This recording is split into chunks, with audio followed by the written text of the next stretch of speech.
రాష్ట్రంలో ఆరోగ్యశ్రీ ఇంప్లిమెంట్ అవుతుంది కదా. ప్రతి జిల్లాలో సంవత్సరానికి 4,000, 5,000, 6,000, 7,000 ఆపరేషన్లు, పెద్ద ఆపరేషన్లు, గుండె ఆపరేషన్లు. ఎక్కడన్నా జిల్లాలకు పోయినప్పుడు ఆపరేషన్లు జరిగిన వాళ్ళు వచ్చి ఎంత బాగా చూపిస్తానంటే వాళ్ళకి సార్ నాకు ఆపరేషన్ అయిపోయింది, నా గుండె ఆపరేషన్ అయింది, నేను బాగా ఉన్నా, సంతోషంగా ఉన్నా, అది ఇంతకుముందు నడవాలంటే ఆయాసం ఉండేది అని చెప్పి పిల్లలు 10 ఏళ్ళు 20 ఏళ్ళు అటువంటి పిల్లలు కూడా వచ్చి చెప్తా అంటే వాళ్ళు ఊరికే చెప్పరు, చొక్కాకు నిలిపి నాకు ఆపరేషన్ అయింది అని చెప్పి చాలా సంతోషంగా చెప్తా ఉంటారు.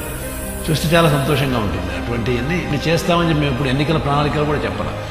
కానీ నాకున్న ఎక్స్పీరియన్స్, నేను ప్రతిరోజు కొన్ని 100 మందిని చూస్తాను ఇక్కడ. వాళ్ళు ఎందుకు వస్తున్నారు, వాళ్ళకు ఏదైనా సాయం మనం చేసినా కూడా మిగిలిన వాళ్ళు చూసుకోలేక వాడుకోలేకుండా ఉన్నారు. ఇటువంటి పరిస్థితులన్నీ చూసి ఎంతోమంది సాయం చేయాలని కొన్ని డిసీజెస్కైనా ఈ కార్పొరేట్ ఆసుపత్రిలో ట్రీట్మెంట్ చేయించేది ఆరోగ్యశ్రీ. ఇటువంటి ఆలోచన ఎవరు చెప్పింది కాదు, నా ఎక్స్పీరియన్స్